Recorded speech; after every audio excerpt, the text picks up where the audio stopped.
Oh, ba't ka naman ganyan makatingin? Daig mo pa yung ahas na natuklaw.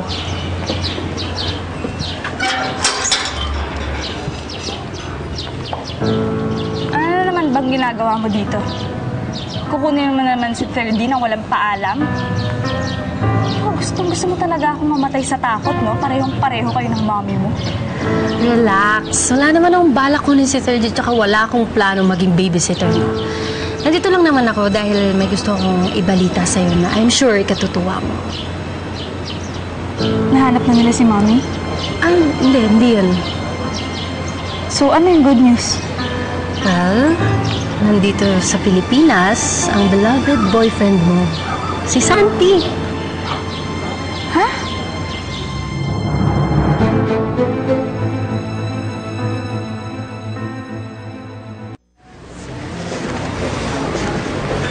Oh,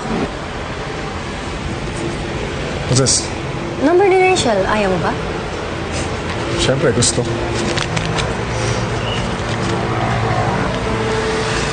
Ano, tawagan mo na.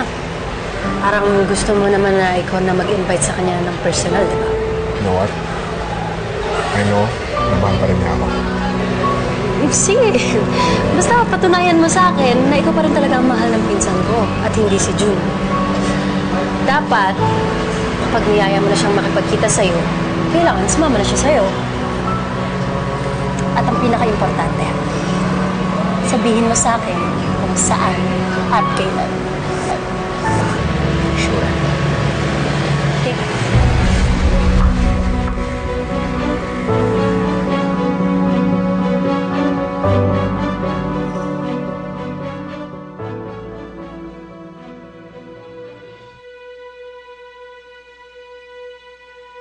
Nandito sa Pilipinas, ang beloved boyfriend mo, si Santi. Ha? Ay, hindi. Ay ate, natatapon na po yung gatas. Ha? Ay, sorry. Rachel, okay ka lang ba? Okay lang. Iniisip ko na naman si mami, no? Oo kaya kulang ako sa tulog. Kaya parang nagahang tuloy yung utak ko. Nagiging magugulatin ka na nga rin, eh. Hindi na. Oh, hindi mo ba sasagutin niya? Hindi. Tinago mo ko, hindi na. Tinago mo ko, eh. Baka mamaya mag-galit si Cheska. Ito niya, galit ko sa kanya, tama na dito, hindi na. Si Cheska? Oo. Akala ko ibang number. Asawa ko, namamalit mata na. Nakalisipin. Hindi na. Tawag na. Hello, Cheska? Ayaw na ba talaga ng pinsan mo sa Santing yun? Bakit ibigay mo pa yung number niya? I have to. Kaloka ka. Talagang gusto mong pagkitain yung dalawa. Well, obvious din naman kasi sa reaction ni Rachel na in love pa rin siya kay Santi hanggang ngayon. Eh bakit sinabi mong hindi interesado si Rachel? Siguro, nahiya lang siya na mabisto ko ang totoo niyang nararamdaman. Kaya nagpanggap siyang hindi interesado. Well, sooner or later naman, lalabas ang totoong kulay ng Rachel na yan. Lalo na pag nagkita sila ni Santi. Hindi ko hayaan na sirain niya ang plano ko. Kaya sa ayaw at sa gusto niya, magkikita sila ni Santi.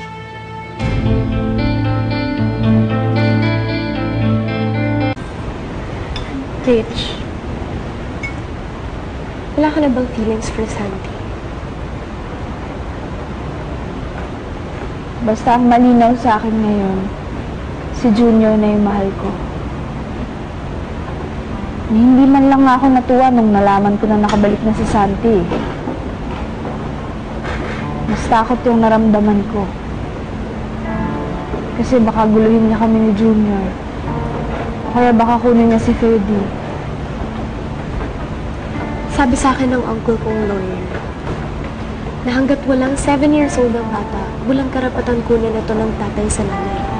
Unless mapatunayan sa korte na may psychological problem ng nanay or dysfunctional ang pagpapalaki nito sa bata. Nanggulo na ako, Cheska. Nagpatong-patong na lahat ng problema ko. Kung kailan naman nawawala si Mami, tsaka naman lilitaw tong si Santi. Rach,